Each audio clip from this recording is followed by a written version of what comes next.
di sebuah desa kecil bernama Balimore yang terletak di tengah dataran hijau Irlandia. Hidup seorang wanita muda bernama Lina. Ia adalah sosok yang selalu memikat perhatian siapa saja yang bertemu dengannya. Wajahnya berseri seperti mentari pagi, dengan rambut merah yang jatuh bergelombang hingga punggungnya. Lina dikenal sebagai seorang penenun berbakat yang menghasilkan kain-kain indah dengan alat tenun tua warisan keluarganya. Setiap hari, Lina menghabiskan waktu di rumah kayunya yang sederhana, duduk di hadapan alat tenun. Jari-jarinya yang lentik memainkan alat dengan cekatan, sampai mengundang penasaran warga untuk datang memujinya. Sosok Lina adalah wanita yang juga menyayangi keindahan taman bunga. Ketika sore hari menjelang senja, pria tampan dengan membawa kain sutra emas datang untuk bertemu Lina dengan maksud kain tersebut untuk diperbaiki. Karena rajut kain tersebut sudah ada yang mulai rusak. "Selamat sore Nona Lina," sapa pria itu dengan sopan. "Namaku Idrus, aku seorang pengembara. Aku mendengar tentang keahlianmu menenun dan datang membawa sesuatu yang istimewa." Kain yang ditawarkan Idrus disebut sutra emas 1000 cahaya. Konon, kain ini hanya bisa dijadikan karya seni oleh seorang penenun sejati. Pria itu ingin melihat apakah Lina mampu mengubahnya menjadi sesuatu yang lebih indah lagi. Dengan senang hati, Lina menerima tantangan untuk mengalahkan segalanya. Ia membawa kain itu kemana ia mau. Saat tidur pun, sempat dipakai seperti balutan baju yang menutupi tubuhnya. Dan saat itulah sesuatu yang tak terduga terjadi. Aura mistis kain emas itu merasuki jiwa Lina, membuat Lina sentak gelisah dalam tidurnya. Namun di sela kegelisahannya, ia merasakan punggungnya seperti mengeluarkan tangan-tangan yang bergerak lincah, merasa lebih lincah ketika Lina memainkan alat tenunnya. Dan ia tersenyum karena ia merasa mulai ada kekuatan goib yang menyatu di dalam tubuhnya. Setiap malam, ia bermimpi bertemu dengan seorang wanita tua misterius yang berkata, "Tangan-tangan ini adalah anugerah dan kutukan. Jika kau terus menggunakannya tanpa bijak, kau akan kehilangan dirimu sendiri." Awalnya, Lina tidak terlalu memikirkan mimpi itu. Namun, seiring waktu, ia merasa tubuhnya semakin lemah. Tangan-tangan itu menguras energinya, membuatnya kelelahan meskipun ia terus bekerja tanpa henti. Ia mulai bertanya-tanya apakah keajaiban ini adalah berkah atau beban.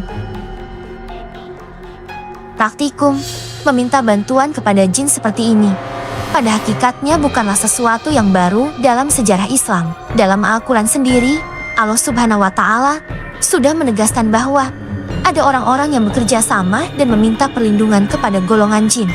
Dengan meminta perlindungan kepadanya, mereka berharap bahwa jin bisa menjadi penolong dan pembantunya. Namun pada akhirnya, jin ini justru semakin menjadikannya tersesat.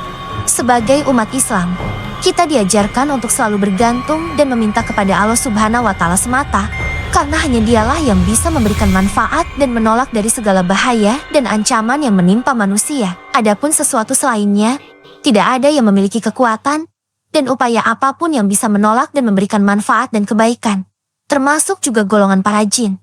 Berita tentang Lina, si tangan 1000 menyebar dengan cepat. Orang-orang dari desa-desa tetangga, bahkan dari kota besar, datang untuk melihat keajaiban tersebut. Kain yang Lina hasilkan tidak hanya memukau mata, tetapi juga memberikan perasaan damai bagi siapa saja yang menyentuhnya. Karyanya disebut sebagai anugerah dari dewa-dewa. Namun kejadian sebenarnya yang menimpa Lina tidak satu orang pun mengetahuinya.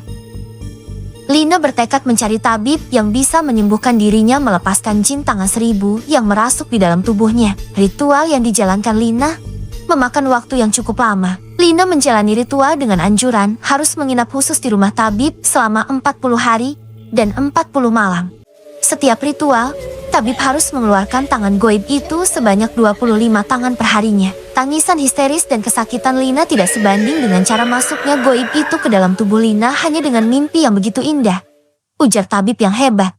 Alhasil, Lina sembuh dari pengobatan tabib, dan saat itu pula, Lina pergi meninggalkan rumah beserta peralatan tenunnya tanpa sepengetahuan warga setempat.